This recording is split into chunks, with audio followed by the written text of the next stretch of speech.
A subject that I find absolutely fascinating, and I hope that you do too, is the theory of Planet X, Nibiru, and wormwood.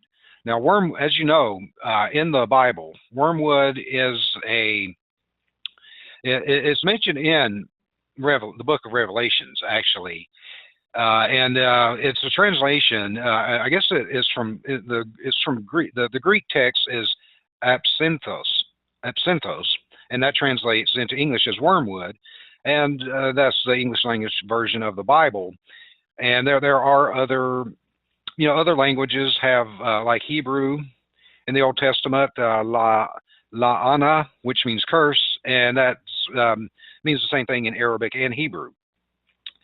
Now, the only clear reference that that this named entity occurs in the New Testament is in the book of Revelations. And the quote is, "The third angel sounded his trumpet, and a great star, blazing like a torch, fell from the sky on a third of the rivers and on the springs of water. The name of the star is Wormwood. A third of the waters turned bitter, and many people died from the waters that had become bitter." And that's in Revelations 8, 10, and 11. Now, that could be that can mean a lot of things. I've heard I've heard it being interpreted as, well, back when I was growing up, during the I don't know if you'd call it the height of the Cold War, or as the Cold War was winding down in the 60s and 70s. A lot of people thought that meant, ICBMs coming from the Soviet Union, the mutually assured destruction. We launch, they launch, they launch, we launch, and the whole world gets annihilated in thermonuclear war. And so that could be one person's interpretation of a great star falling from the sky. Others could be a meteorite, a comet, an asteroid.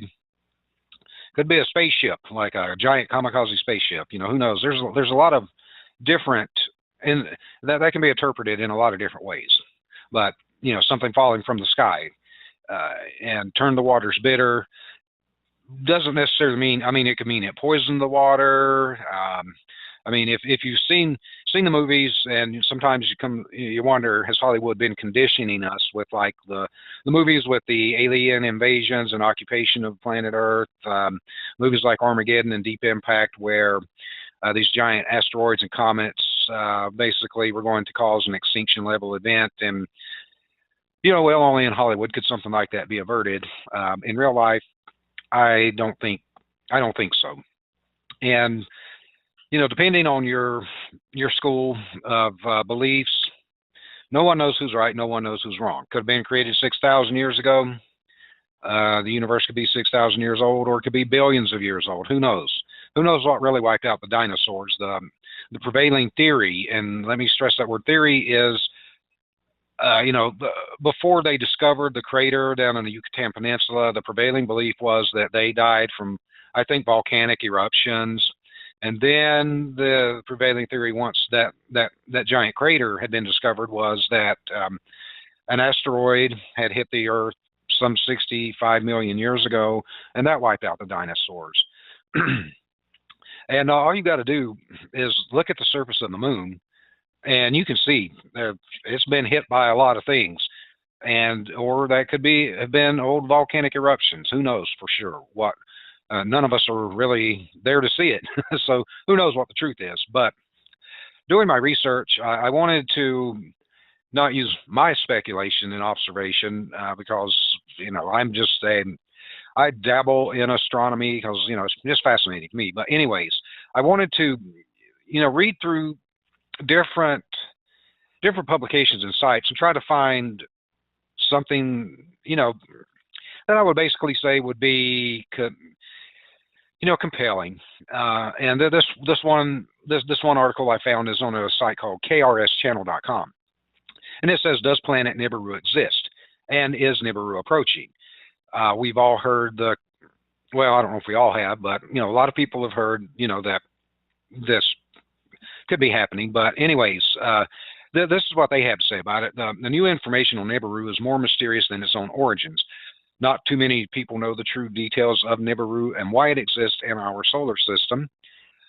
So the author basically wants to give you some information. Now, let me tell you some basics first about this planet.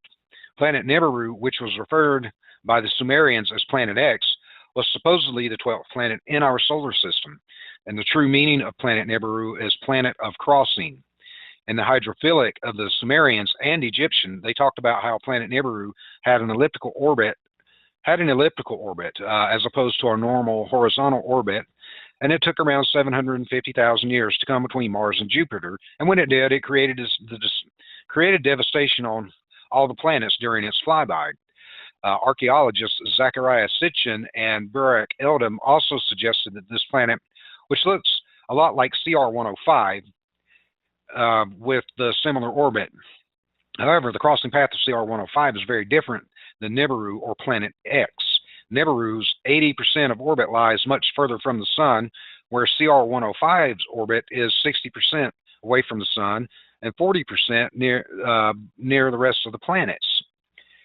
And according to historians, Tiamat, a planet which had lain between Mars and Jupiter around 510 million years ago, was a victim of Planet X as Tiamat collided with one of the moons of Nibiru. It crashed, broke into half, and as one half became the asteroid belt, the other half became Phobos, Mars, of the moon of Mars. And while the other half is our home, planet Earth. Out of destruction comes life. And that's a quote from a Hindu ancient text, Bhagavad Gita. Now, this planet has known to be, and it depends on who you ask, 20 times bigger than Jupiter with a burning moon, which acts like Nibiru's personal sun. And since Nibiru goes much further away from our sun, the theory actually makes sense and stands out. The Anunnaki, who are supposedly citizens of Nibiru, came to planet Earth around 25,000 years ago and gave a lot of knowledge and detail to the developing humanoids, whom at the time didn't have the brain capacity or thinking power to comprehend what the Anunnaki were saying. Even the Mayans had predicted the existence of Nibiru, and according to them, a certain dark energy in the shape of a planet which will be coming near Earth in the distant future. And every time this planet came around, the entire civilization of Earth was wiped out. Now, James McCaney is an expert on Planet Nibiru and Mayan history, explained that around 10,000 years ago, major devastation occurred, which destroyed many of the civilizations on our planet. And he also explained how ruined cities in South America were vanished, not because of war or plague, but major physical destruction here on Earth. And he also went on to say that before Nibiru passed by us 10,000 years ago, the North Pole was somewhere in the state of Wisconsin, while the South Pole was somewhere in the Pacific Ocean. Now, if he's right, and this event did occur because of Planet X or Nibiru, then we shouldn't worry about it for the next 740,000 years or so, right? Well, no. Even as Nibiru crossed its path from between Jupiter and Mars, it's now surging upwards to make its longest route around the Sun, and that's due to the fact that its elliptical orbit goes in a roundabout very close to the Sun on one end, while 80% of orbit is really far away from the Sun, and that is why the earthquake that happened in Japan and Chile and other places could be due to the fact that the magnetic pull from Nibiru is increasing as it nears our plane, and the pull from Nibiru will increase gravitational force of each planet in a rubber band type effect. And you're not going to find this on Wikipedia, but as far as the Mayan 2012 doomsday theory is concerned, well, it's 2015, so that didn't happen. Anyways, Nibiru will not be showing up this fast, because even though the earthquakes are happening and floods are taking place, like what happened in Japan a couple of years ago, it's still a good 10 years away, where the naked eye can detect it. And with that being said, I saw some video footage of what appeared to be like two suns, and why I never saw this actually. I mean, well, it happened like, right at sun up, and well, most of the time I'm asleep at sun up because I work really late at night, so I got to rest. But that's one theory of that. I mean, again, we don't know if this is true or not. I've listened to a lot of, I listen to Coast to Coast AM a lot. Back in the 90s and early 2000s, when I was doing a lot of a lot of shows, and I would be getting back from shows really late at night, the studio really late at night, or rehearsals really late at night, and I'd listen to Coast AM, and it was fascinating, and I became a fan of the show, and I still am. So there's a lot of to me it's fascinating. Other people, I may have put people to sleep. I may have scared the living daylights out of you. Don't let that happen, because we don't know if this is true or not. I mean, everyone has to make their own, draw your own conclusions and do your own research. I always say that. Don't take my word for it, because I'm not an expert at anything. But I do have some audio to to kind of back up what I'm saying. And again, all of this information will be posted on our website, thewakeupmissionshow.com, and on our Facebook page, the Wake Up Mission Radio Show. So if you want to check these links out later, feel free to do so. Do your own research, draw your own conclusions. It could be true, and then again, it might not be. Who the hell knows? Well, if it is, we'll all find out together. But anyways, I do have some audio, and most of the audio that I found, were really long, like 2 hours and stuff like that. Well, we don't have 2 hours, and those files were too large to upload anyway. So I just had to sift through a lot of different audio to find what I thought was good quality audio that would actually fit into our time frame. So we'll go ahead and get started on this one. I'm going to stop the audio to just clarify these dates. They didn't specify the year. And if it was this year or last year, well, it didn't happen, and this is all just speculation. But I did want to, I had put that in my notes also to make sure I clarified that. So we'll go ahead and let this continue. Well, that ain't that a pain. Well, it won't let me advance the recording. I guess it doesn't have a pause. It's just stop, and then it resets. Well, anyways, during my research on this, I found this fascinating interview with this guy.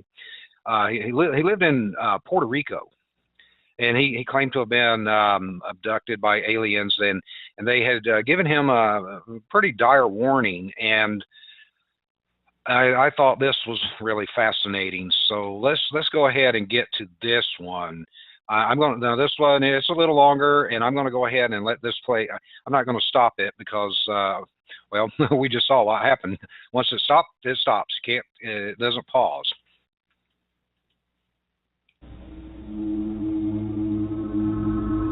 On the morning of May 14, 1988, Amaury Riviera, a young man from Puerto Rico, photographed a giant disk, followed and circled by two jet interceptors.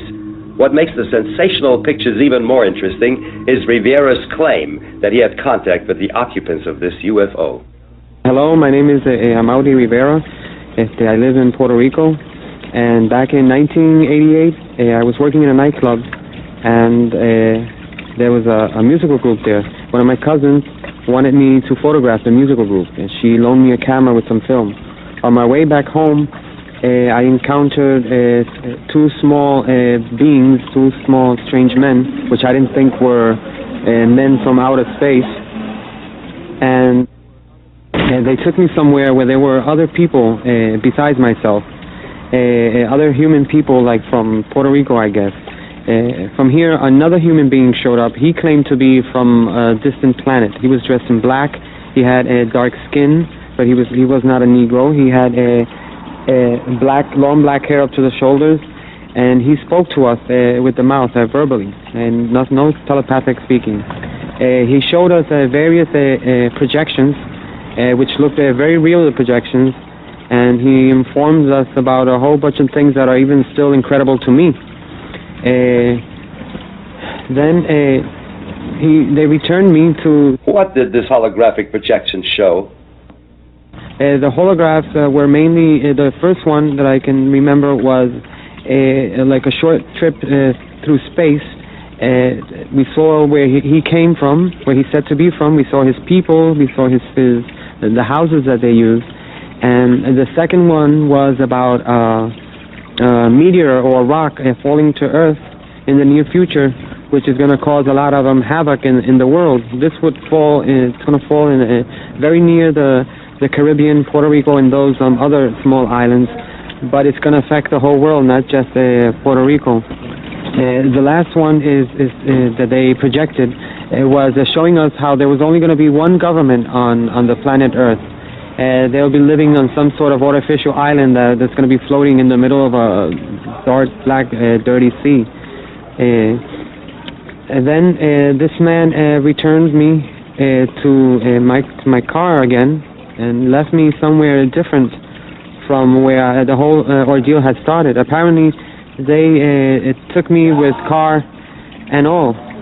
After this, at this given time, I heard some jets in the sky, and I still had my cousin's camera, and I took the pictures, 4 of which I'm making public nowadays.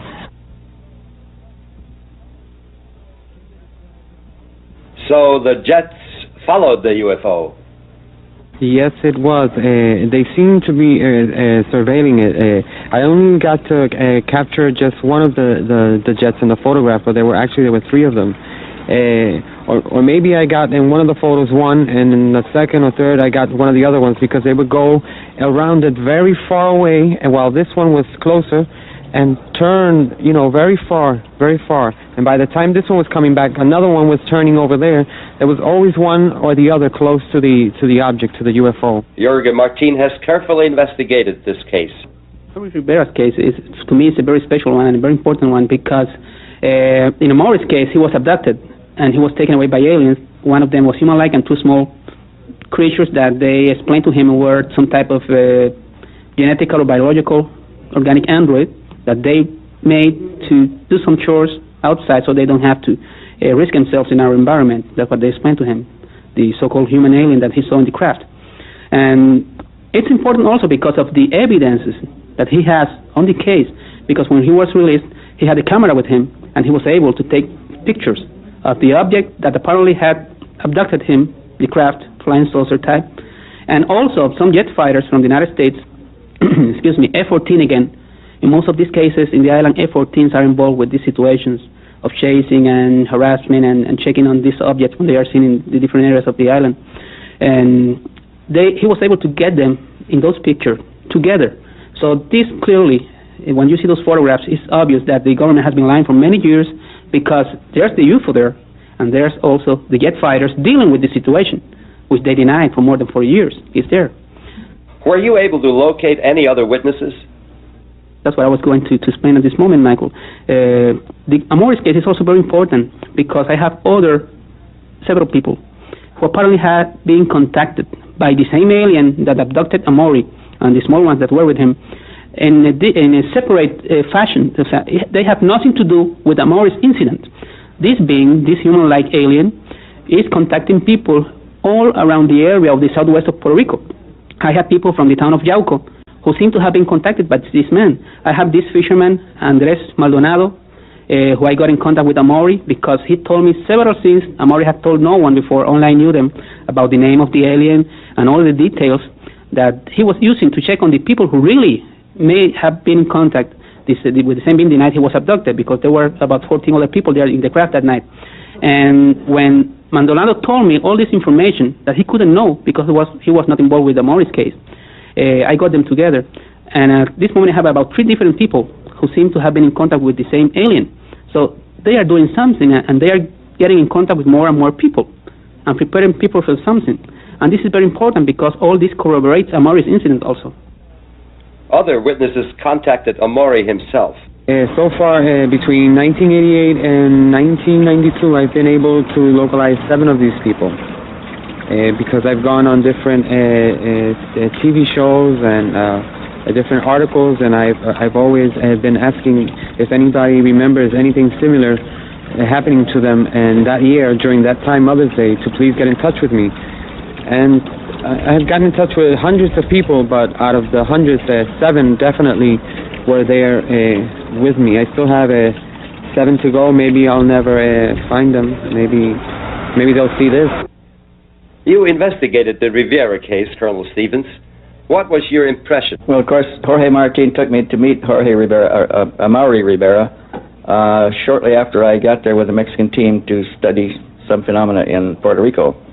And when I first met Amaury, he was very reluctant to describe his case, because it still frightened him to think about it. And it took some time before we could develop enough confidence where he was comfortable talking to us about the case. But he would still tremble when he thought about it. He would turn pale. He'd become weak. He was frightened. But he has now reviewed the details and the points in sufficient length and depth that he can face the experience without the trauma, which he has learned to do.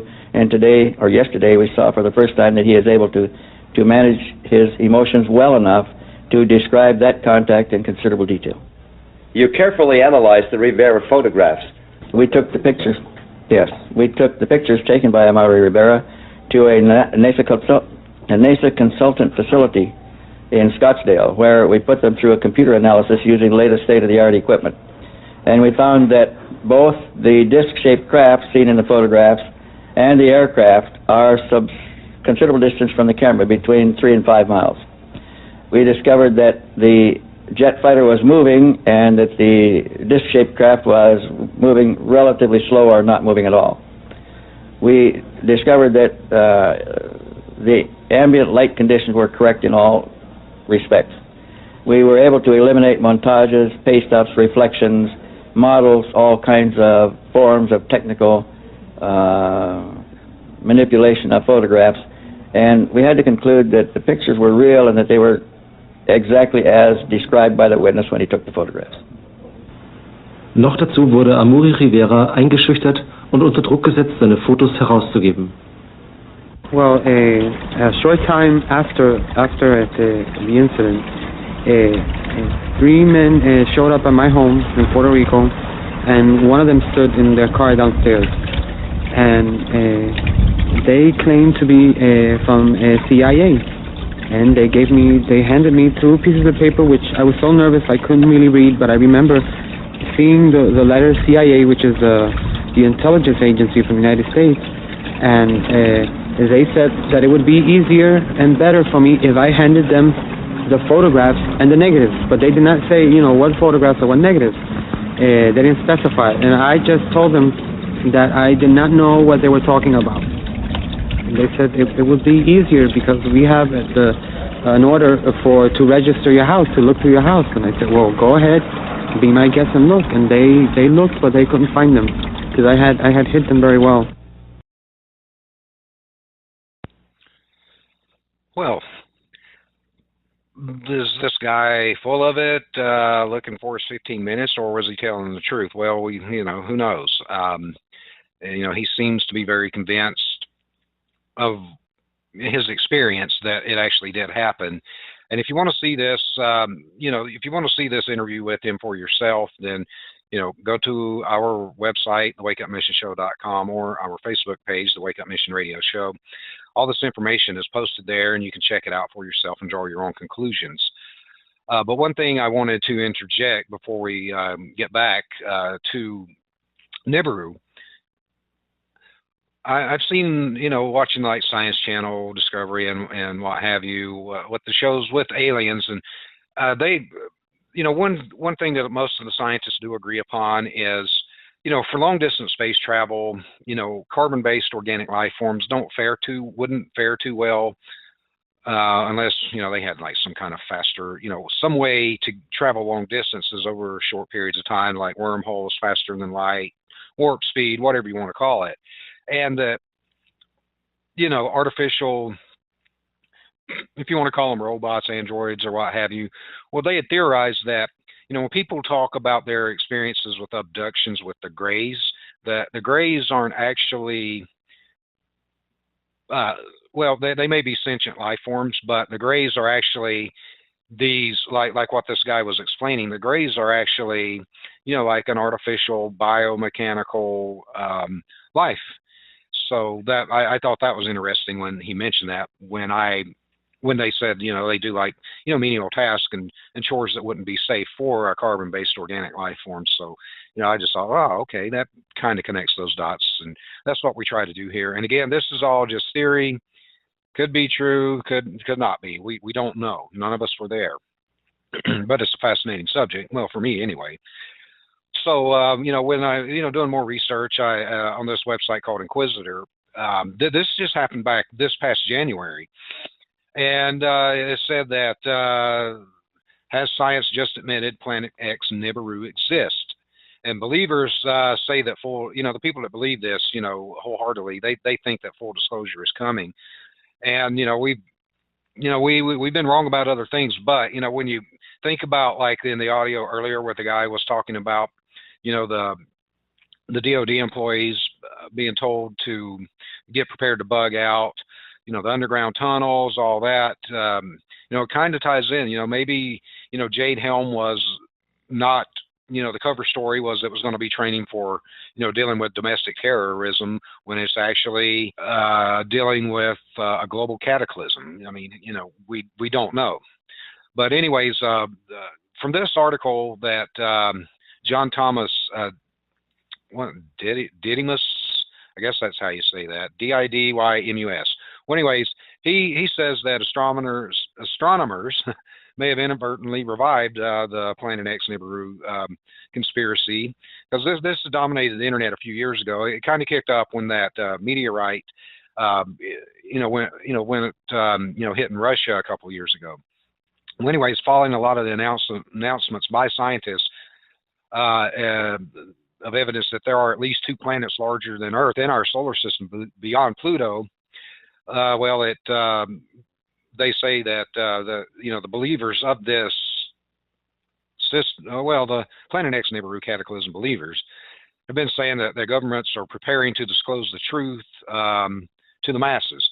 And scientists had announced in a new study published in the journal Monthly Notices of the Royal Astronomical Society letters that there's at least 2 planets likely bigger than Earth that are undetected in the outer fringes of the solar system, and they are thought to exist beyond the orbits of Neptune and Pluto. Now, according to Professor Carlos de la Fuente Marcos from the Complutense University of Madrid, who led the study, the evidence supporting the conclusion comes from observations of a belt of space rocks known as the Extreme Trans Neptunian Objects, or ETNOs, orbiting the Sun beyond Neptune. And these rocks were found to show an unexpected orbital characteristics that can be explained only by assuming that their expected paths are being distorted by some massive but unseen astronomical body nearby. And it was quoted as saying the excess of objects with unexpected orbital parameters makes us believe there are some invisible forces are altering the distribution of the orbital elements of the ETNO, and we consider that the most probable explanation is that other unknown planets exist beyond Neptune and Pluto, and the exact number is uncertain, given that the data is limited, but our calculations suggest that there are at least 2 planets and probably more within the confines of our solar system. Now, the term Planet X, it has its origin among astronomers in the period after the discovery of Neptune in 1846.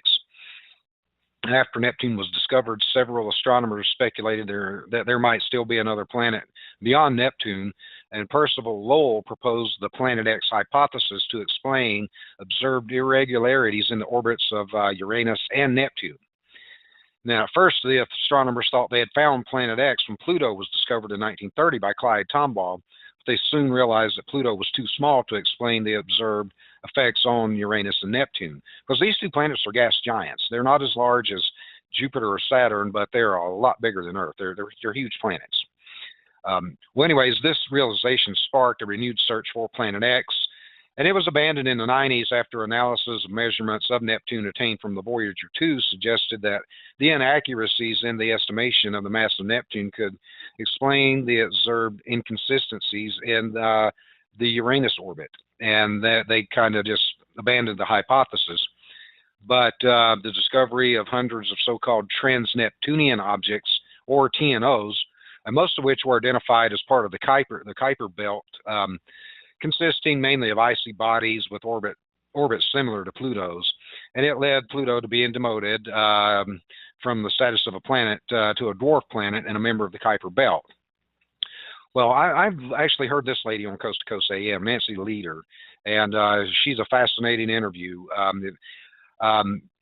Well, back in the 90s when they were giving up on this, Nancy Leader founded a website called Zeta Talk and claimed she was in contact with extraterrestrials from the Zeta Reticuli star system, and she proclaims that she's been instructed to warn mankind that a large planetary body she called Planet X would pass into the inner solar system and cause our planet to undergo a pole shift that will destroy civilization. And she also claims that Planet X, it's about 4 times the size of Earth, would arrive in May of 2003 with catastrophic consequences. Well, here we are 12 years later, that didn't happen. And others who had adopted her idea associated it with the December 21, 2012 Mayan apocalypse. Well, that didn't happen. And they adopted the term Nibiru, and it's originally a technical term in ancient Babylonian astronomy, but it was basically derived from internet doomsday cults from the work of Soviet-born American writer Zecharia Sitchin, who claimed that civilization was originated by the Anunnaki, that race of people that they believe exists from planet Nibiru. Well, the identification of leaders Planet X seemed natural due to Sitchin's theory in his book, The 12th Planet, that ancient Babylonian lore indicates there is an undiscovered planet called Nibiru beyond Neptune, and the Anunnaki live there. And, well, after the efforts to debunk the theory by emphasizing that science itself has abandoned its earlier quest for Planet X, the revival of the scientific Planet X will inevitably help to re-energize the doomsday movement. So here we are again. There's a lot of talk. It's been met with ridicule, and even by those that spent hours studying in an attempt to debunk it, only to find that they are now believers, and there are evident stirrings of feelings of vindication among these cataclysm believers who have long insisted that the government had been covering up the truth about the existence of this planet. So I guess we'll all find out together. There's nothing set in stone, and this is all fascinating stuff. But I wanted to run some audio because if this really isn't happening, why are they talking about it? And it's not necessarily this subject, but I don't know when this occurred, but they were talking about this particular type of event in Congress. So take a listen. Thanks for watching YouTube. So this was some good work here. Thank you, Marcy. Great catch. Appreciate you passing this on. This is from Third Rock from the Sun TV show back in, I think this is 1996. This is the first season. I used to like this show, actually. Not too bad. Anyway, take a listen. And yet everyone on the planet gets all worked up about these pointless little behaviors, blissfully unaware of the great vaporizing meteor due in 2015. Which obviously doesn't exist because I'm kidding. You detected even a small one, like the one that detonated in Russia, headed for New York City in 3 weeks. What would we do?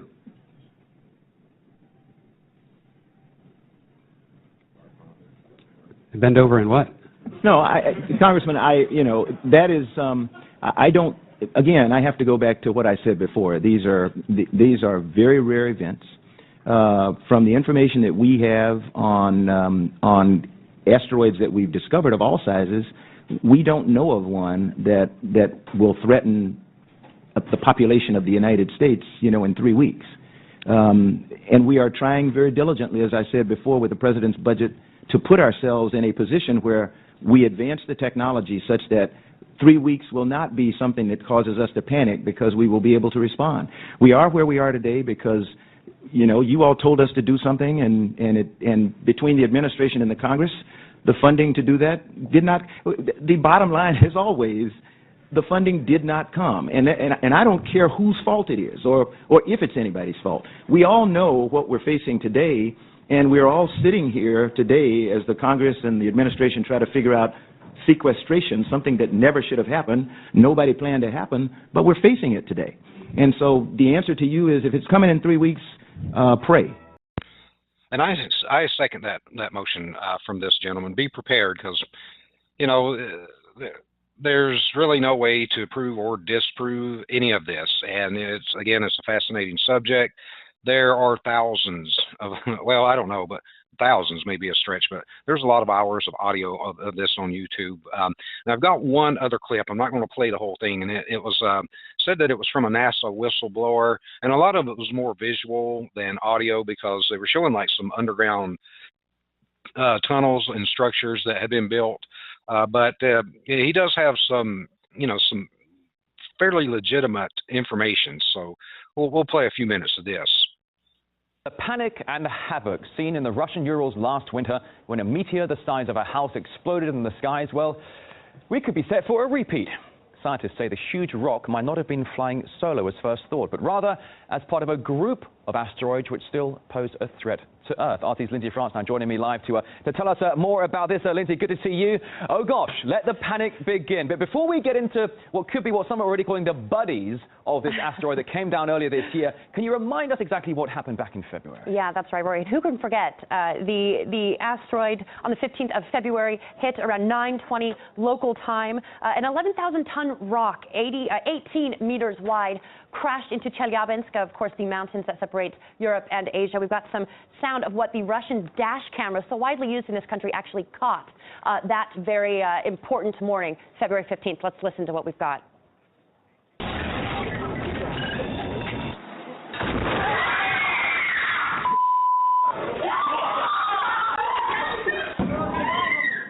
Very dramatic video there, and when that story came out, people were very, very shocked because we all wanted to know why it wasn't detected, and it scared, obviously, a lot of people. No one was killed in this. More than 1,000 were injured, but no one lost their lives, and that was what was such a shock to so many in this situation, and that is the fear, is this went undetected. So that's why scientists are trying to figure out if there are more, possibly, on their way. I mean, certainly, Lindsay, it was an early morning commute when this was going on. You were at work. I was here at work as well. Bloggers were going ballistic over this. And when you were just showing the footage there of windows exploding from buildings there, I suppose the sonic boom or whatever it is. I mean, this was a monster. It was huge. And it caused massive chaos and a fair amount of panic as well. The dash cam videos are just absolutely startling. But the news today, Lindsay, is apparently that monster rock may not have been alone. Exactly. Now, it is what scientists are calling sibling asteroids.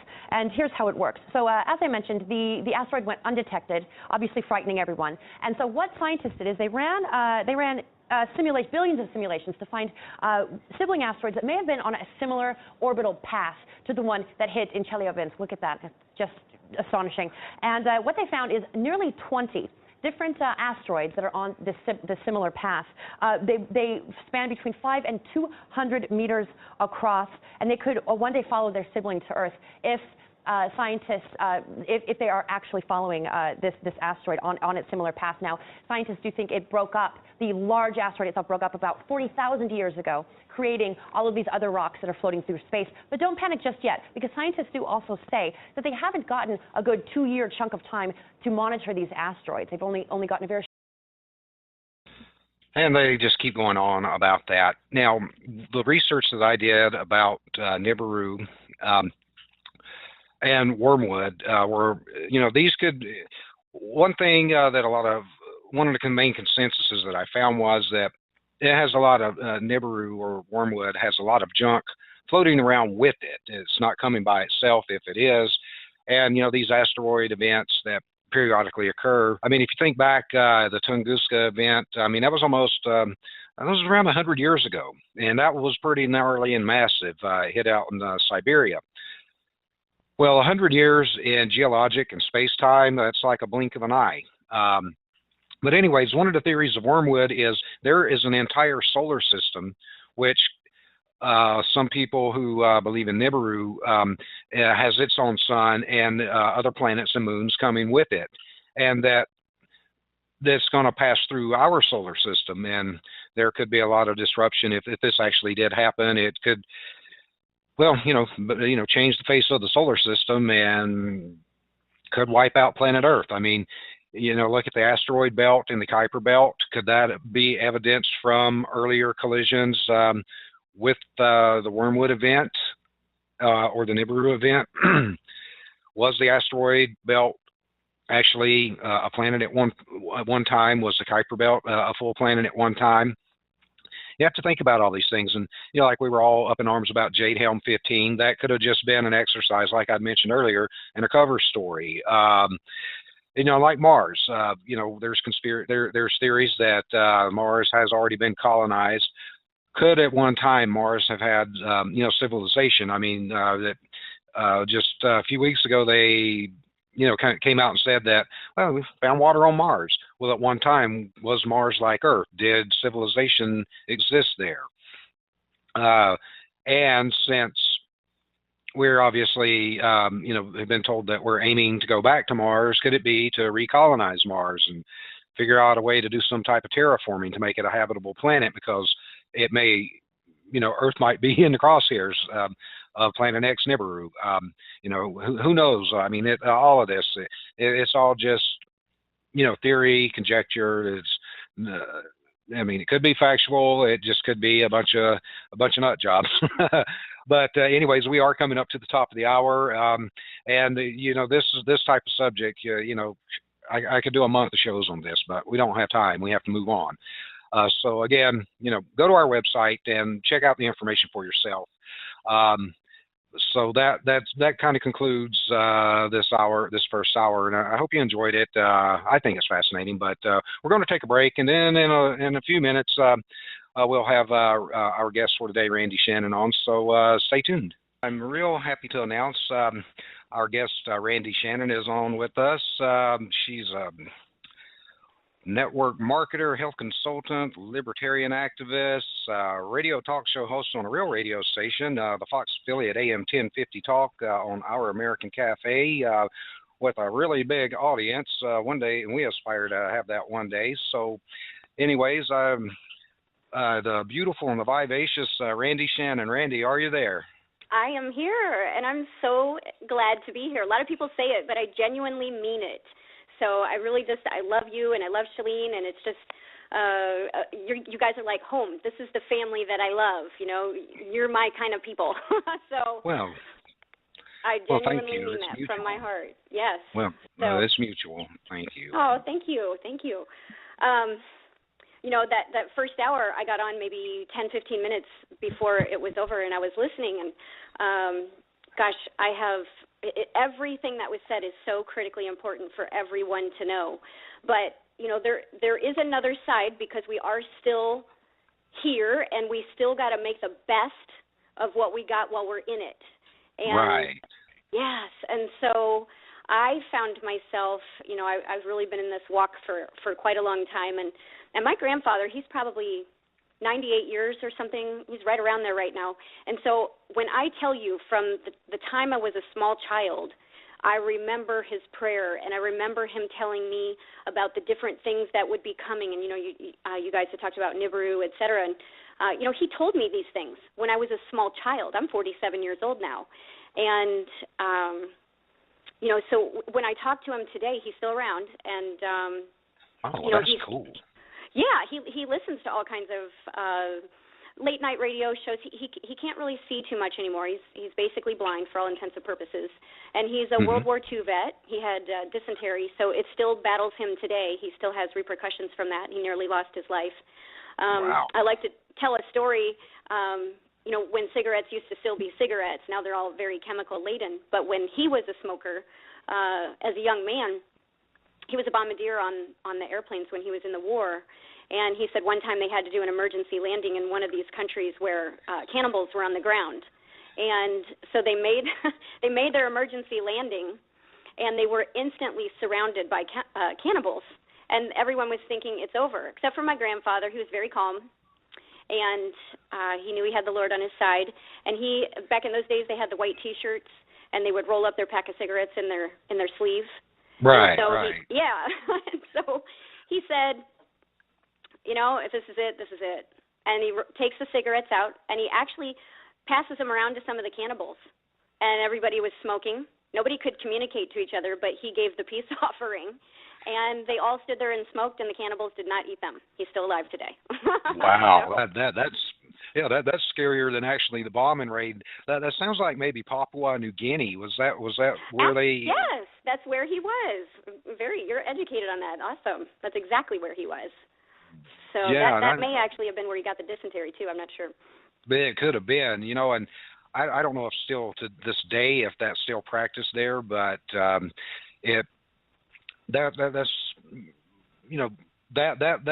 places on this planet I really don't want to go, and that's in the top 5 list. I don't want to go there. It's like I love the tropics. I'll come down to Florida and hang out with you. That's as tropical as I want to get. Anytime. There's no cannibals down here that I know of. So you never Not know. yet, You right? never know. Yeah. Oh, So wow. his line was smoking doesn't always kill, because that's their tagline, smoking kills. But actually, today's cigarettes, they do kill a lot more. So so that was one of his great topics. Yeah. Wow, that's a great story. Well, with back in those days, that was standard issue. Along with your rifle and your mess kit, you got how many an X amount, a number of packs of Lucky Strikes to go with you. Yeah. That was just part of it. But that is a fascinating story. I bet he had all kinds of great stories to tell. Because a lot of guys don't really want to talk about that. I had an uncle. He was a lot older, and he fought in the South Pacific. And when my brother and I were small, a lot of times we would go over. It was mainly on Monday nights. My mom would go to circle meetings at our church, and she'd drop us off at Uncle Osborne's house. And every time we go over there, I'd pester him to tell me stories about the war. And I don't know if he just told me just to shut me up, or if he didn't mind talking about it, because a lot of people, it was very traumatic and they never got over it. Like I had another uncle, he fought in the European theaters, my dad's oldest brother, and he didn't really cope real well. All I knew of Uncle Henry was Uncle Henry the alcoholic, and then when he passed and we went to his funeral, the full-on 21 gun salute, flag draped coffin, then come to find out all these heroics that because I think he was over in the Ardennes, I'm not sure, but he was a medic, so he saw a lot of it was awful. a lot of the worst of it. And after that, I was like, wow, I wish I would have gotten to have known him, but I was real young when he passed. Yeah, maybe I'll put you on the phone with my grandfather one day and see if we should do it soon, because he is 98. But there is things that I know for a fact he will not discuss. He says he was witness to atrocities galore, and he doesn't even say whose side it was on. And there's a period of time where he absolutely blocks it out. So I have no idea what did happen. Maybe he would be more apt to tell a man than he would his granddaughter, but he definitely has stories. And there's things that I can say on air, but they're a fact of war. Some things that he has told me, which were pretty horrific, which I would be happy to share them. But they are gruesome, and so if they're gruesome, and he has other stories that are far worse that he will not tell me, so I can't imagine honestly what it could be. Right, but, right. It's man's inhumanity to man. It's horrible. It's absolutely horrible. That's why when I was listening to all the preparations in what you just played, it's so critical, and I really do hope that people take it to heart. Because my grandfather has told me ever since I had my first son, and I have 4, and they range from 16 to 26. He has talked to me about war and what, and now it's just like hitting me right now. I wonder if what he said to me is something that he witnessed. He said to me about standing strong in your faith and not wavering.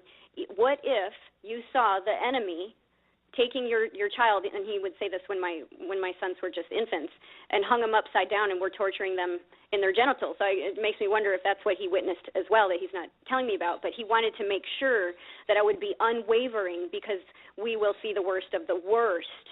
Like, mankind can be absolutely horrific. And here's been my take on this for years, and I don't understand why it's not common sense.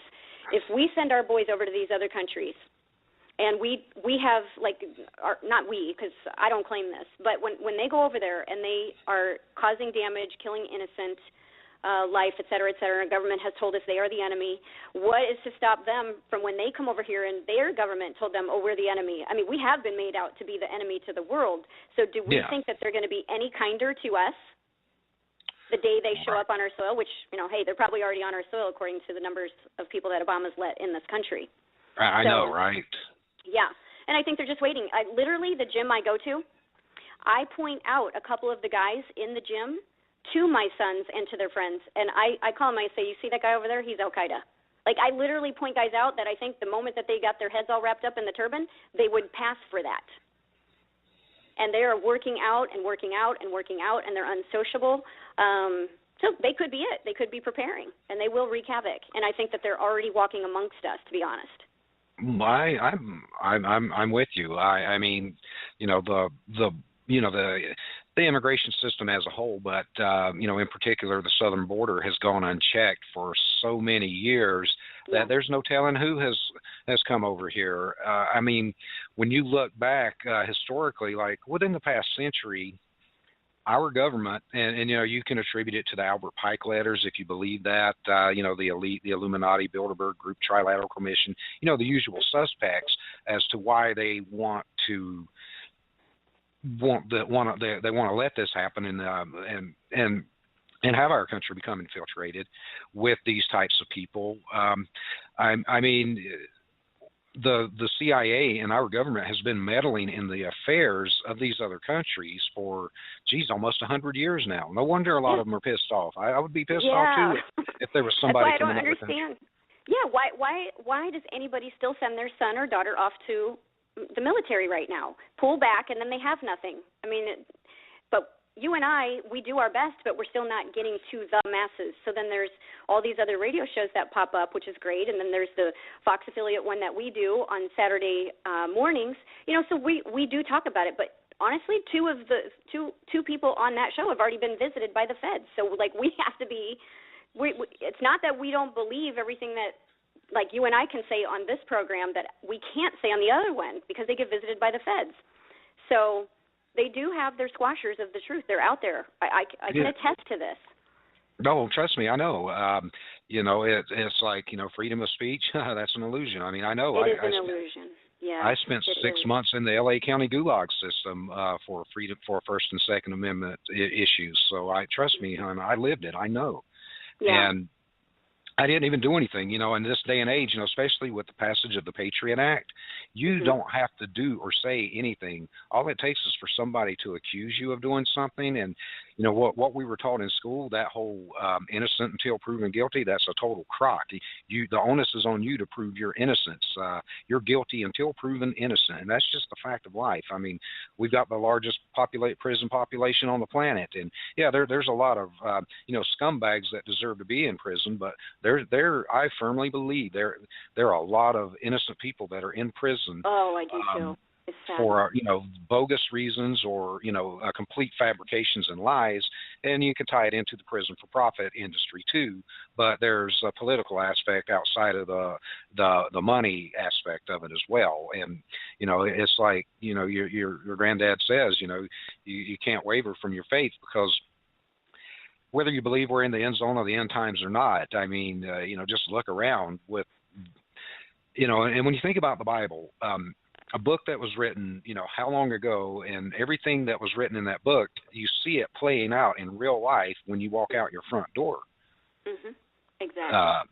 And especially, with the persecution of Christians in this country nowadays. I mean, I ain't no saint, and, I'm honest, I don't go to church a lot, but with what's happening to these people, you can flip through the Bible and you can find something that, predicted, well, this is going to happen during this particular moment in history, or however you want to put it. And, you're exactly right. These people, they're here, they're training. I mean, like, no matter what you believe as far as like what happened on September the 11th, those guys were here for a long time and didn't raise any red flags when, their visas expired. No red flags were raised that, they went to flight school. Well, I don't want to learn how to land a plane. I just want to learn how to fly a plane. That would send off some pretty serious alarm bells in my head if somebody told me that. I would be like, hey, wait, why does he don't want to learn how to land? That's the most important aspect of flying and driving is the ability to stop. Exactly. Oh man, you're absolutely right on. Okay. Sorry, somebody walked in right as we were talking. I don't know where it's all going to play out. If you do go according to the word, then I mean we already know just how soon is that going to flood in. So that's why I guess when I heard the first part of your show, I decided and I saw what the topic was going to be. I thought, you know what, people need to have a positive side too. It's not all bad, and we do need to, because it may not be tomorrow, so it may not be a year from now. So we got to make the most of it while we can. Right. And when I listen to that too much, then and not listen, but when I start talking about it and I I like kind of crumple up and don't live life near as much. It just kind of reminds me of like when I was married. Oh, yeah, I know. No, I've been there. An example, right? Right, I've lived it. I know. Yeah, it's like, leave me alone. Okay. I don't want to go home. So when you got out of a bad marriage, then things kind of lightened up. And, you know, that's why I kind of wanted to give people some hope and give them some things to reach for.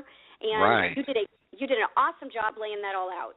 And Yeah, I did an awesome everyone- job of bringing everybody down, so now it's your job to bring everybody back up. Bring with some everybody- positivity.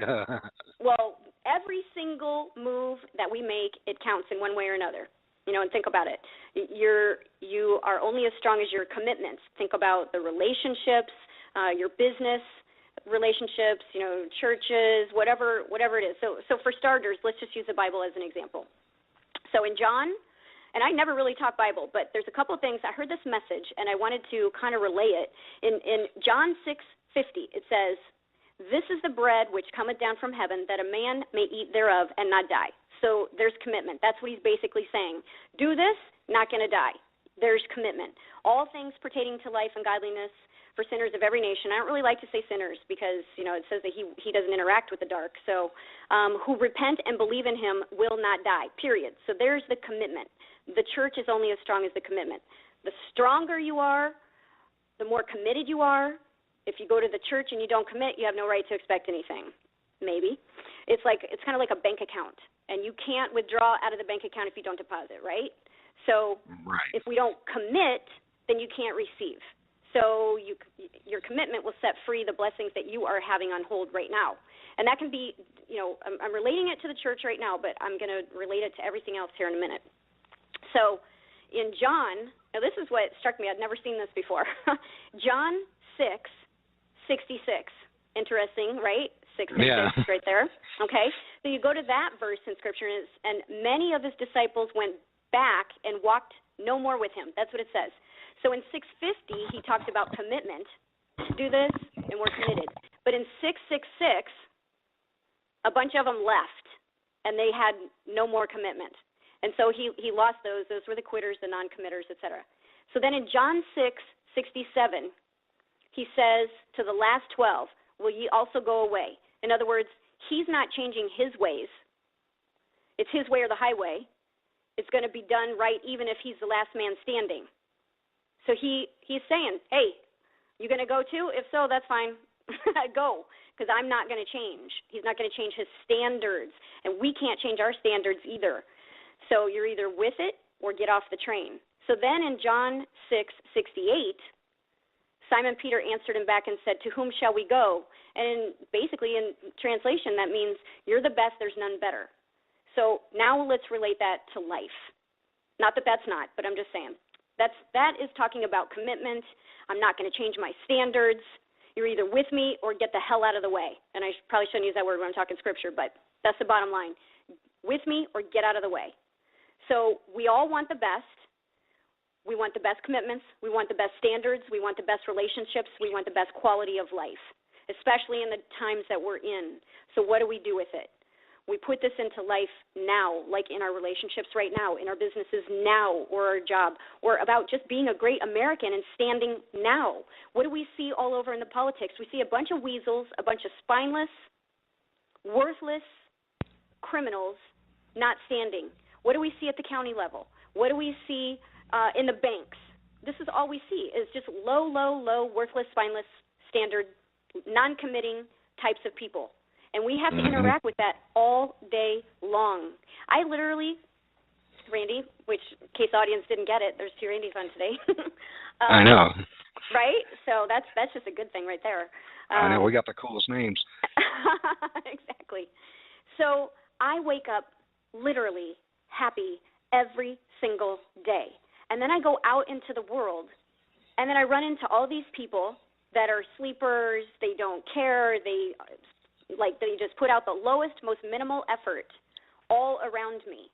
And so, you know, my kids are like, "Mom, you're so amazing in business. You're this, you're that. You're so high energy." Like my kids think that it's so great because they now are going out into the world and they're experiencing this lack all around them. So we have to put this into life right now. And people either are committed or they're not. It's one way or another. So take your job, for an example, or if you're a business owner, which I am. I do traditional business. I do network marketing. I don't take it lightly. I put my heart into everything. I will work 18-hour days. I will work 24-hour days if that's what it takes. I don't care. Sleep can come. I will get it another day. If something needs to be done, I commit. So the other part of that equation is if it's not what you love, then it's not right. Go out and replace it. So if it's a job, get a different job. Get something that you love. All the money in the world isn't worth losing your happiness over it. So get something you enjoy doing, and then it's priceless, literally. Yeah, you're right. And our guest last night, he said that same thing. And I'm sure you've heard this saying too. When you are doing what you love and you're getting paid for it, you never work another day in your life. A man or woman's hobby becomes your job, then you never work another day in your life. And what's better than that? It don't get much better.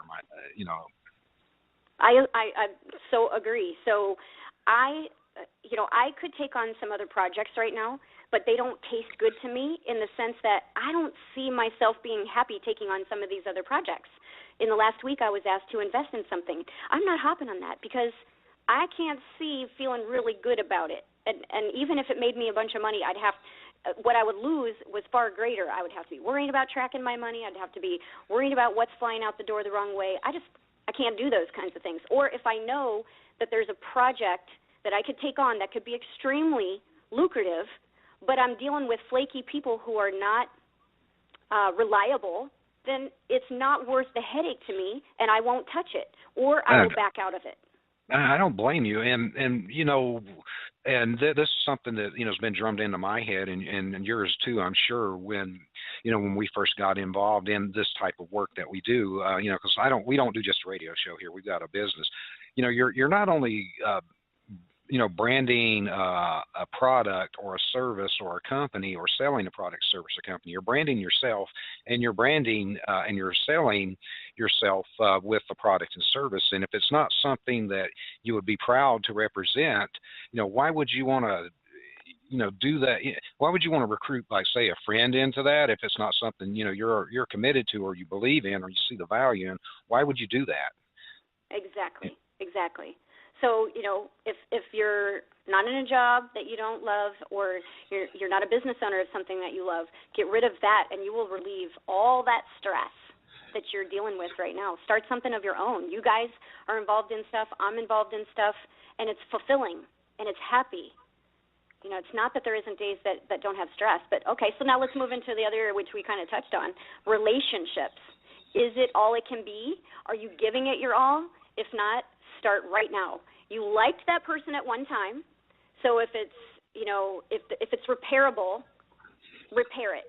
At least give it that 1,000% effort, and do it for a few months. And if it doesn't work, then why are you staying in that misery? Get out of it. But honestly, genuinely be able to say, yes, I did it all. And some people will differ with me on that. That's okay. They're going to bring up the Bible, they're going to bring up the Word and say, well, I got to stay in it as long as there's not been adultery. Well, I don't know. I said to somebody tonight that's a friend that is up and down in their marriage, and I said, let's say they're 40 years old and they only get to live to be 60. They got 20 years left. How do you want to live those years? I don't know. I can't prove it because there's just not enough in the Bible to warrant it, I guess. But if I'm absolutely miserable and I gave it my absolute all and I've been abandoned in that marriage, I'm out. Why do you want to give the one and only life you have? So, people can do what they want. What's your thoughts on that, Randy? Well, I agree. And, I'm no Bible scholar. I know there's, those who say that, divorce is highly frowned upon. So I don't know if that's exactly what it says in the Bible or that's someone's interpretation that they're preaching that it says. But, the way I view a relationship and a commitment to that is, I see people say, yeah, it takes work. And I'm like, yeah, it does take work. But, there comes a point to where if both sides aren't bringing an equal amount of love and value and commitment and, all the, putting their all into it. I mean, what's the point? And if we, because tomorrow's not guaranteed. You said, like, if someone's 40 and they knew they were going to live to 60, why would they spend that last 20 years? I mean, it's like, go out and rob a bank and go spend that last 20 years in prison. It's going to be the same thing, only you don't have any bills to pay, right? But I guess to my own failings, I'd always looked for, perfection, and believe me, I'm far from perfect, but not perfection in a physical way, but just where a relationship was just something easy to do, and that could be, I could be way off base, where it's like, why do I have to work at being with this person when we should just, our souls, bodies, minds, everything just join as one, and we go skipping along our merry way for the next till death do us part things. So I don't know. I'm a complete failure at relationships. So I don't have anything good to add to that, unfortunately. Well, let me throw one other thing in on the relationship part, because we have a lot of listeners, and this gets posted out. Your show and stuff gets posted out on social media. I posted it out on different things like Google Plus and Facebook and Twitter. I see porn pictures. Now, I'm a woman, okay, so I look for what the males that are in my friends list do. I go look at them, and then I go look to see what their likes are. And if I see them at any way, shape, or form liking porn or pornographic type pictures, I block them completely, because even that I don't want in my life. And so I look at those guys, and liking those pictures left, right, and center, I say, why are you doing it? Don't you want the real woman sitting right next to you? And do you really think that the porn girl is going to give you the time of day? Okay, and so why waste 1 second of your life on that trash? You can't touch it. You can't feel it. All you can do is look at it. Go lay your wife down and go look at her. Way more fulfilling. Go do that, and then your life will get better. So, and then there's people, like me, who just block them completely. I don't like it. I've blocked tons and tons of friends. It was part of the downfall of my marriage, and so I want nothing to do with it, or a guy who wants anything to do with it. So they literally get blocked. So if men, and I can only speak for men because I'm a woman, if men want a good woman, get rid of and not just porn, but just all the junk stuff out of your life, and give all your attention to that relationship, back to commitment, back to high standards, back to wanting the most for you. So what people got to remember is it doesn't matter what they're going through. They need to make no excuses. They need to commit more, serve more, change more, give more, do more, expect more, learn more, all of the above. And if they need to change their career, they need to do it, and do it right now. What are you waiting for? Life, the clock is ticking. And if you love what you do, stick with it. Just give it more. If you're already at that point where you're at that plateau where you're super happy and you don't need to change anything, that's great. But we still have a country falling apart, and they need to just continue to stand and be a better American, and be a better American through social media, through conversations, through going to groups and having conversations and actually trying to make change. So, and then they need to, not question their commitments just because they don't see instant results. Like, look, a lot of people are standing right now in this country, and we're not seeing a ton of great results, but we just have to recommit to this every single day to what we have, whether it's the relationship, it's the career, it's our country falling apart in shambles. We have to just wake up and commit to this every single day, and we gotta get to the goals in life. Quit fooling ourselves without having these commitments, because commitment is absolutely required. This is where we're gonna grow. So Jim Rohn, I gave a speech one time. I basically copied his speech for a Toastmasters class, because I didn't have the ability to get up in front of a room and speak. I didn't have the ability to get on a radio show and speak. I was very nervous. I was very timid. And I listened to one of his speeches one time, and so I used it for my first speech in the Toastmasters group. And one of the lines that was in it, he said, "Bangladesh is hard, America is easy." And we do still have it easy here. We have an uphill battle because we have a lot of factors at the head that are trying to destroy this great nation, but there is still so many great people, and they're even involved in law enforcement, and they're even involved in the government, and when they stand, this evil head is chopping them, but they still do it. They still do try. They still stand out. I know of police departments right now that are ready for a gun grab, and they're not going to do it. I know of towns where the cops are hot, as in dirty, I should say, is probably a better word, and the good towns know about it. What they would do to be prepared, I don't know. I don't have that inside information. But, you know, I mean, it's not too hard to find out where the dirty cops are, and when crap goes down in this nation, who's going to actually turn on the people and who isn't. It's pretty simple, you know, just see it, who's getting complaints on them, and then what is Internal Affairs doing? Nothing. Look at any big city. Now, they might slap a wrist here or there, you know, or an occasional imprisonment of a cop, but, you know, it's not too hard to know where the dirty cops are in this town. And I'm just using that as an example. So just remember that every single move we make counts in one way or another. Think about it like this. When we wash a car, it doesn't make it run any better. To improve its performance, we have to get inside. And that's what I'm talking about here, these commitments and high standards. We in this country, this is such a great nation. We turn lemons into lemonade. We turn weeds into gardens. We turn pennies into fortunes. And it's because we make commitments to do these kinds of things. And we don't need to play with the hand that life deals us. We can change it all, any day, any moment, at any time that you wish. We can do this. So I was just going to say, I agree. And when you think about this commitment, we had talked about this I believe it was the week before last. The commitment that the Founding Fathers made when they pledged their lives and their fortunes to each other when they signed the Declaration of Independence. You know, there's a lot of guys on there, you know, and Paul Harvey had a beautiful there was a beautiful video of Paul Harvey naming these guys and what happened to them, you know, like during and after the War for Independence and the founding of this nation.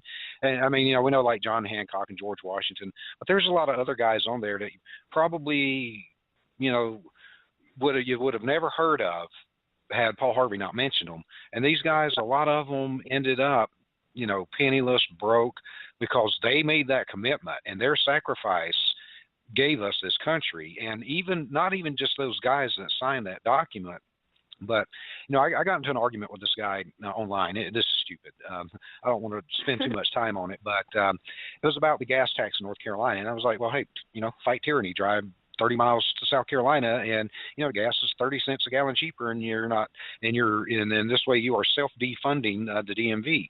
Well, I don't want to be inconvenienced. That's too far to drive. And I said, you know what? Don't tell me that. You go tell that nameless, faceless Continental soldier that marched with General Washington 20 miles through the snow with bloody, frostbitten feet, this guy you've never heard of in your entire life, just to get to the fight. Mm-hmm. I was like, he probably didn't want to be inconvenienced either, but he got out and did it. And I'm like, you know, and our nation has become so soft and complacent in that way that people won't make that commitment. They, you know, there's too much of, well, let the other guy do it, or I might lose my job, or I might lose my freedom. Well, guess what? If you go through life with that mindset, with what's going on with this government, guess what? You know, they're going to come for you, or they're going to come for your kids. You know, we've reached a tipping point, and it's time to make a stand. And, you know, there's little pockets of, I wouldn't call them pockets of resistance. I would call them pockets of constitutionality all over this country. And they're starting to make a lot of noise. And what we've tried to do is connect a lot of these people so they can network and work together. And, you know, it's been a beautiful thing. And I know, you know, you do as much as you can, too, with your organization and your activism. So we've all got to, like you said, make this commitment. And we've got to make it to ourselves, to each other, our families, and our country, because we ain't got nobody else. We are all each other have when it comes to that. And I tell you what, I would rather die on my feet than live on my knees any day of the week. You know, it just ain't going to happen. It's not going to happen, and people have to get that little snap in their head too. No matter what, they got to commit, and they have to have high standards. And when people start to put those high standards into place, they will take stands, and they will not tolerate the bunk that's going on in this country. And I know the listeners on your call, they get it, but maybe this call recording will go far and wide, and it will affect somebody for change. And maybe it inspired somebody to stand higher, to stand taller today. You know, be leaders, not followers. Be bold, not timid. You know, don't settle. Go for the goals, whatever it is. press on when confronted with adversity. And right now, we're all being confronted with adversity. They're killing the middle class. Everything that should be right is wrong. All the corruption at every single level right now, it's an infestation of cockroaches. And we have to stand above this. We have to have high standards. We got to have commitments to not let the cockroaches seep in. Oh, might that make you a little bit more money if you do the wrong thing? No. Say no to it. Say no to the junk.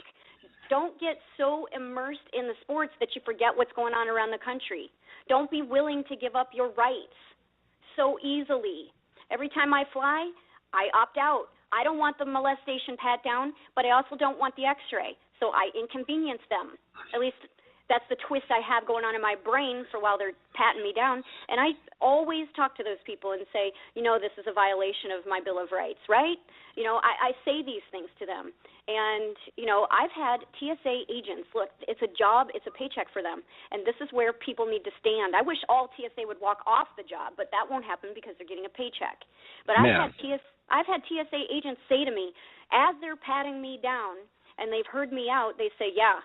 And they're cynical. They say, America, land of the free, right? I mean, they know. They know it's bunk.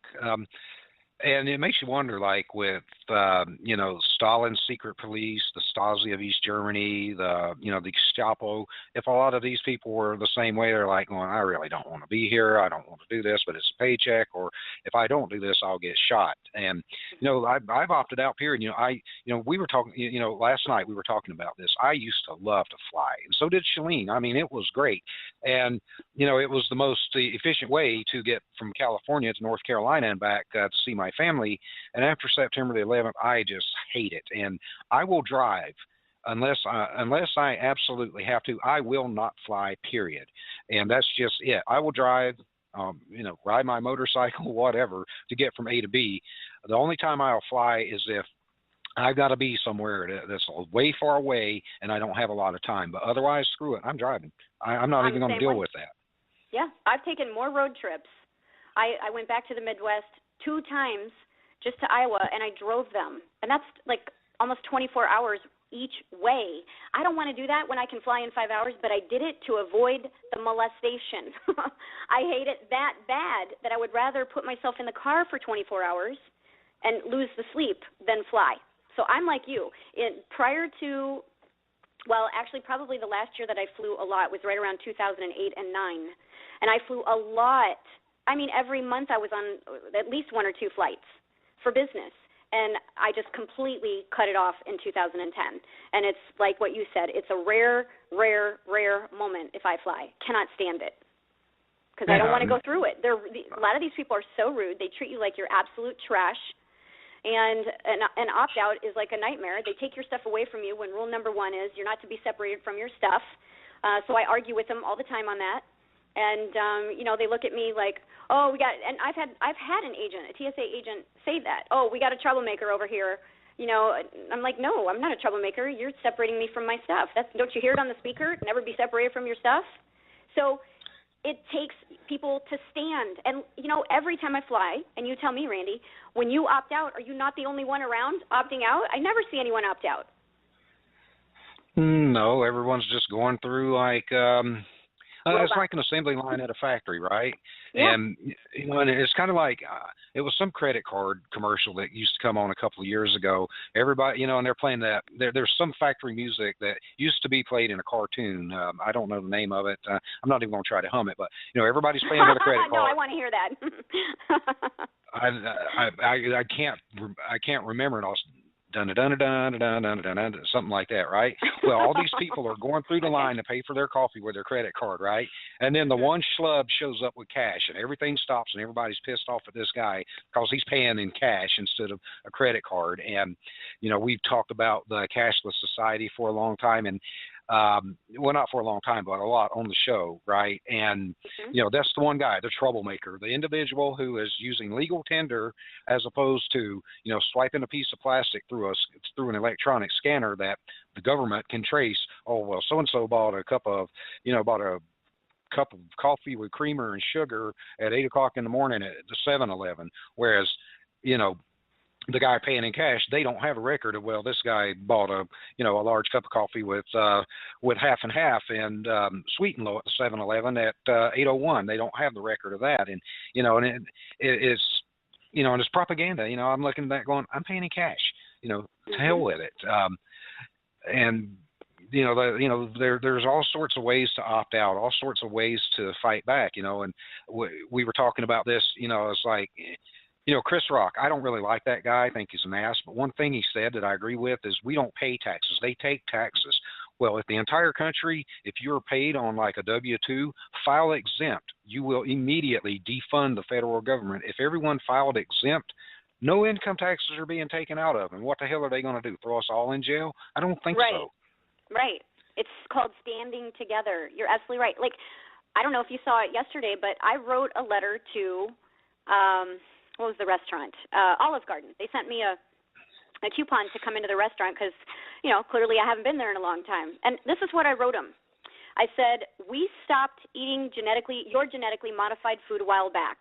When you clean it up and learn the facts that GMO food causes cancers and tumors and death, then maybe you'll change the whole path and take care of your customers. Until then, we go to organic, non-GMO places to eat. There are a lot of places that got it long before you. What exactly are you waiting for? And I included a list of 400 organic, non-genetically modified food makers. Some are restaurants, some aren't. And that got shared all over Facebook, got lots of likes, got some comments. The point is it was a one-paragraph letter. Everyone can write that. I stopped, and so did my kids. We stopped supporting all of the restaurants around here that that serve the poison food. So if everyone in mass stopped going out to eat and just bought organic, that would stop the whole genetically modified food chain in a day. Yeah, it would. Yeah, I mean, and it's not the same as, well, don't buy gas on Tuesday to screw the oil companies. No, gas isn't going to go bad because nobody bought it that day. It'll still be good tomorrow, but this genetically modified garbage they're trying to pass off as food, it's got a shelf life, and they're going to be sitting on a lot of smelly inventory, and they might get the message, hey, you know what, and I agree with you. It's like, go to your local farmer's market, find a butcher, a local butcher with locally sourced not produce, but locally sourced livestock. That's the word I'm looking for. Instead of buying all this crap at the grocery store or whatever, and learn to grow your own stuff, and whether your stupid city says you can or not, grow your own vegetables. What are they going to do? If the whole city grows vegetables, well, this piece of paper says you're not supposed to grow vegetables, and we're going to send the police to your house. Well, if everybody in the city's doing it, then what is the police going to spend all those resources going to everybody's house trying to arrest them? I mean, you're going to end up with a revolution on your hands. And the same thing with like collecting your own rainwater and stuff. If everybody would tell these idiots or these criminals that wear suits and robes, no, your law, what you wrote on that piece of paper is not law. We will not comply. That's kind of like my motto. I will not conform. I will not comply. I'm a long-haired, tatted out, sleeved out, guitar playing, motorcycle riding entrepreneur, and I'm not going to conform. I ain't cutting my hair. I ain't going to work in a corporate office wearing a suit and tie. I'm a T-shirt and jeans and boots type of guy. That's just it. Exactly. By the way, on the garden thing, and you're right, and see, there is victories when people have high standards and they commit to things. I did an interview with Dr. Edward Group. He founded the Global Healing Center. He's a guy that several years ago, he's a former military, by the way, and then he went into chiropractic medicine. He's a doctor. The feds went in because he was curing people of cancer. So the feds went in and raided him, took all of his patients' folders, and they told him to his face that they burned them. So he was never getting his patients' folders back. And they also told him directly to his face that there will never be a cure allowed for cancer. Yeah, it's big business. Why? I mean, they'd go out of business. And, we were talking, and that's like the little Amish girl, she went, their family fled overseas. She's cured because they didn't want to take chemotherapy. And now the girl's, she's fine. And now they're trying to figure out how to get back in the country. And I was like, sneak up through Mexico or go on a birthday. Yeah. Well, they'll roll out red carpet for you and just make your way back to Amish country. You're cured now. What are you going to do? Have to take the chemo now? I hope not. What they wanted to do was make her take preventative chemo. It's like, we couldn't get the poison in you this way. Well, we're going to try to get it into you that way. And I'm like, you know what? The people that told them that, they need to be strung up. Straight up. Gallows roll for those people. Well, I can tell you, according to Dr. Edward Group, he said, so this is a testimony to the people standing. Thank God people are standing and making commitments to stand. He said in the last year, over 800,000 new organic gardens went in. That's a lot of new gardens. That's a lot of breaking away from the grocery store poison, from the farmer's poison, from Monsanto. It's a good-sized breakaway. And I'm hearing, and maybe you know more on it, that some of these McDonald's are closing up because they're not getting the business that they used to, which, I don't know why they wouldn't, because there's still a sector that's always going to go there, but because it's cheap food. But, all people have to do is look at the studies. Monsanto only did a 3-month study on the corn, but a Sweden university took it 4 months and beyond, and 100% of the rats died of cancers. Well, 85% died of cancers, tumors, cysts. Monsanto tried to debunk it, but this university used Monsanto's corn. And I don't know if I said this when I was on your program before, but when I was in the Midwest, this is a factual story, I witnessed it with my own eyes. I had free-range chickens that me and the kids raised from they were 3 days old. And they were free-range. So, while they were just tiny, we grain-fed them. But as soon as they could be eating the bugs and the grass, we just let them go. And every day they went out, they ate all the bugs, they ate the ants, they ate the flies, they ate everything they could get their mouths on. They ate the grass. And then, here's the thing. It was in Iowa. So the farmers all had their corn in the field. And when they finally took it out in the fall, when they take that grain out of the field, a lot of it will drop to the ground. It doesn't make it to the truck. And so our chickens, all the wildlife, think about this. The deer, the birds, everything go out there. The raccoons, the possums, all went out there and ate that grain on the ground. Well, when my chickens laid eggs after that, the eggs had no hard outer shell. I saw it with my own eyes. So if they didn't have a hard outer shell, what is happening to our children having children? They're having spontaneous abortions. They're not carrying these babies to term. They're being born with all kinds of health issues. 1 out of 3 people are getting cancer now. Why? People are not stopping and asking why. We know why. And so we have to take stands. We have to take commitments. We have to educate. We have to make our relationships strong. I was telling somebody today, I was driving down the road, and I went through a construction zone. It was a shortcut, okay? No, I had the windows up, so I don't know. But it was a shortcut, so I thought, okay, great, I'm going to avoid all this traffic. So I go through that, and what did I do? I ran over a bolt. The bolt went into my tire, and these are very, it's a 2014 Jeep. It's a nice truck, nice tires, everything is beautiful. And all of a sudden, this alarm goes off on the inside of the car, and the front tire is at a 40 PSI, and the back tire is at a 29. And then before, I barely made it to the driveway, and it's at a 26. And I can hear the air just flowing out, and I can see the bolt. I still was happy, Randy. I don't care. I'm not going to let any of that stuff get to me because my commitment is to being happy, and even when junk gets thrown at me, I'm still going to be happy, whatever. Right. Tire. Yeah, you just throw a patch, pull the bolt out and throw a patch on it and fill it back up, and you're done.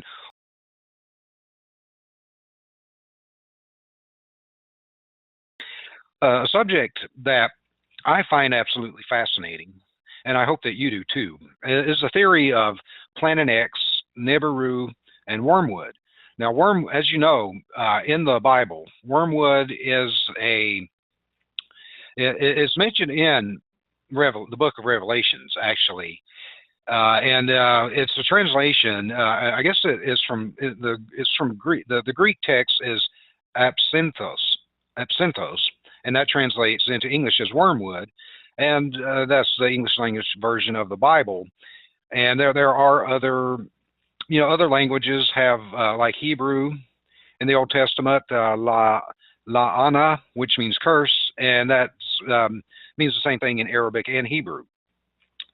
Now, the only clear reference that that this named entity occurs in the New Testament is in the book of Revelations.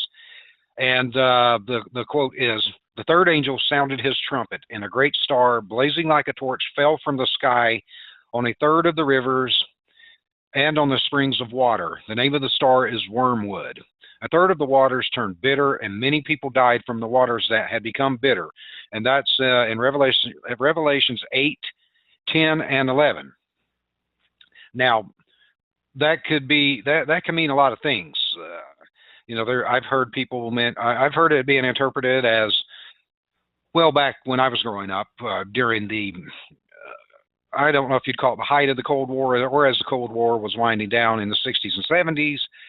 A lot of people thought that meant, ICBMs coming from the Soviet Union, the mutually assured destruction. We launch, they launch, they launch, we launch, and the whole world gets annihilated in thermonuclear war. And so that could be one person's interpretation of a great star falling from the sky. Others could be a meteorite, a comet, an asteroid. Could be a spaceship, like a giant kamikaze spaceship. Who knows? There's a lot of different, and that can be interpreted in a lot of different ways. But something falling from the sky and turn the waters bitter doesn't necessarily mean. It could mean it poisoned the water. If you've seen the movies, and sometimes you wonder, has Hollywood been conditioning us with like the movies with the alien invasions and occupation of planet Earth, movies like Armageddon and Deep Impact, where these giant asteroids and comets basically were going to cause an extinction level event, and only in Hollywood could something like that be averted. In real life, I don't think so. And depending on your school of beliefs, no one knows who's right, no one knows who's wrong. Could have been created 6,000 years ago. The universe could be 6,000 years old, or it could be billions of years old. Who knows? Who knows what really wiped out the dinosaurs? The prevailing theory, and let me stress that word theory, is before they discovered the crater down on the Yucatan Peninsula, the prevailing belief was that they died from, I think, volcanic eruptions. And then the prevailing theory, once that giant crater had been discovered, was that an asteroid had hit the Earth some 65 million years ago, and that wiped out the dinosaurs. And all you got to do is look at the surface of the moon, and you can see it's been hit by a lot of things, or that could have been old volcanic eruptions. Who knows for sure what? None of us are really there to see it, so who knows what the truth is. But doing my research, I wanted to not use my speculation and observation because, I'm just saying, I dabble in astronomy because, it's just fascinating to me. But anyways, I wanted to, read through different publications and sites and try to find something, that I would basically say would be compelling. And this one article I found is on a site called kRSchannel.com, and it says, "Does Planet Nibiru exist? And is Nibiru approaching?" We've all heard I don't know if we all have, but a lot of people have heard that this could be happening. But anyways, this is what they had to say about it. The new information on Nibiru is more mysterious than its own origins. Not too many people know the true details of Nibiru and why it exists in our solar system. So the author basically wants to give you some information. Now, let me tell you some basics first about this planet. Planet Nibiru, which was referred by the Sumerians as Planet X, was supposedly the 12th planet in our solar system. And the true meaning of Planet Nibiru is planet of crossing. In the hydrophilic of the Sumerians and Egyptian, they talked about how Planet Nibiru had an elliptical orbit, as opposed to our normal horizontal orbit, and it took around 750,000 years to come between Mars and Jupiter. And when it did, it created devastation on all the planets during its flyby. Archaeologists Zachariah Sitchin and Burak Eldam also suggested that this planet, which looks a lot like CR-105, with the similar orbit. However, the crossing path of CR-105 is very different than Nibiru or Planet X. Nibiru's 80% of orbit lies much further from the Sun, where CR-105's orbit is 60% away from the Sun and 40% near the rest of the planets. And according to historians, Tiamat, a planet which had lain between Mars and Jupiter around 510 million years ago, was a victim of Planet X as Tiamat collided with one of the moons of Nibiru. It crashed, broke into half, and as one half became the asteroid belt, the other half became Phobos, Mars, the moon of Mars. And while the other half is our home, planet Earth. Out of destruction comes life, and that's a quote from a Hindu ancient text, Bhagavad Gita. Now, this planet has known to be, and it depends on who you ask, 20 times bigger than Jupiter with a burning moon, which acts like Nibiru's personal sun. And since Nibiru goes much further away from our sun, the theory actually makes sense and stands out. The Anunnaki, who are supposedly citizens of Nibiru, came to planet Earth around 25,000 years ago and gave a lot of knowledge and detail to the developing humanoids, whom at the time didn't have the brain capacity or thinking power to comprehend what the Anunnaki were saying. Even the Mayans had predicted the existence of Nibiru, and according to them, a certain dark energy in the shape of a planet which will be coming near Earth in the distant future. Now, every time this planet came around, the entire civilization of Earth was wiped out. Now, James McCaney is an expert on planet Nibiru and Mayan history, explained that around 10,000 years ago, major devastation occurred, which destroyed many of the civilizations on our planet. And he also explained how ruined cities in South America were vanished, not because of war or plague, but major physical destruction here on Earth. And he also went on to say that before Nibiru passed by us 10,000 years ago, the North Pole was somewhere in the state of Wisconsin, while the South Pole was somewhere in the Pacific Ocean. Now, if he's right, and this event did occur because of Planet X or Nibiru, then we shouldn't worry about it for the next 740,000 years or so, right? Well, no. Even as Nibiru crossed its path from between Jupiter and Mars, it's now surging upwards to make its longest route around the Sun, and that's due to the fact that its elliptical orbit goes in a roundabout very close to the Sun on one end, while 80% of orbit is really far away from the Sun, and that is why the earthquake that happened in Japan and Chile and other places could be due to the fact that the magnetic pull from Nibiru is increasing as it nears our plane, and the pull from Nibiru will increase gravitational force of each planet in a rubber band type effect. And you're not going to find this on Wikipedia. But as far as the Mayan 2012 doomsday theory is concerned, well, it's 2015, so that didn't happen. Anyways, Nibiru will not be showing up this fast, because even though the earthquakes are happening and floods are taking place, like what happened in Japan a couple of years ago, it's still a good 10 years away where the naked eye can detect it.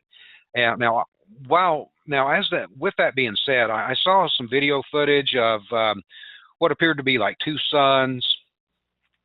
And why I never saw this, actually, I mean, well, it happened like, right at sun up. And, well, most of the time I'm asleep at sun up because I work really late at night, so I got to rest. But, that's one theory of that. I mean, again, we don't know if this is true or not. I've listened to a lot of, I listen to Coast to Coast AM a lot. Back in the 90s and early 2000s, when I was doing a lot of shows, and I would be getting back from shows really late at night, the studio really late at night, or rehearsals really late at night, and I listened to Coast AM, and it was fascinating, and I became a fan of the show, and I still am. So there's a lot of, to me it's fascinating. Other people, I may have put people to sleep. I may have scared the living daylights out of you. Don't let that happen, because we don't know if this is true or not. I mean, everyone has to make their own, draw your own conclusions and do your own research. I always say that. Don't take my word for it, because I'm not an expert at anything. But I do have some audio to kind of back up what I'm saying there. And again, all of this information will be posted on our website, thewakeupmissionshow.com, and on our Facebook page, the Wake Up Mission Radio Show. So if you want to check these links out later, feel free to do so. Do your own research, draw your own conclusions. It could be true, and then again, it might not be. Who the hell knows? Well, if it is, we'll all find out together. But anyways, I do have some audio, and most of the audio that I found, were really long, like 2 hours and stuff like that. Well, we don't have 2 hours, and those files were too large to upload anyway. So I just had to sift through a lot of different audio to find what I thought was good quality audio that would actually fit into our time frame. So we'll go ahead and get started on this one. I'm going to stop the audio to just clarify these dates. They didn't specify the year, and if it was this year or last year, well, it didn't happen, and this is all just speculation. But I did want to, I had put that in my notes also to make sure I clarified that. So we'll go ahead and let this continue. Well, ain't that a pain? Well, it won't let me advance the recording. I guess it doesn't have a pause. It's just stop, and then it resets. Well, anyways, during my research on this, I found this fascinating interview with this guy. He lived in Puerto Rico, and he claimed to have been abducted by aliens, and they had given him a pretty dire warning. And I thought this was really fascinating. So let's go ahead and get to this one. Now this one, it's a little longer, and I'm going to go ahead and let this play. I'm not going to stop it because, well, we just saw what happened. Once it stops, it stops. It doesn't pause.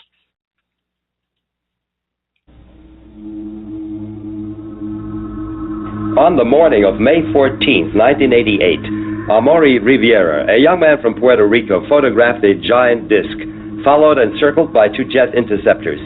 What makes the sensational pictures even more interesting is Riviera's claim that he had contact with the occupants of this UFO. Hello, my name is Amaury Rivera. I live in Puerto Rico, and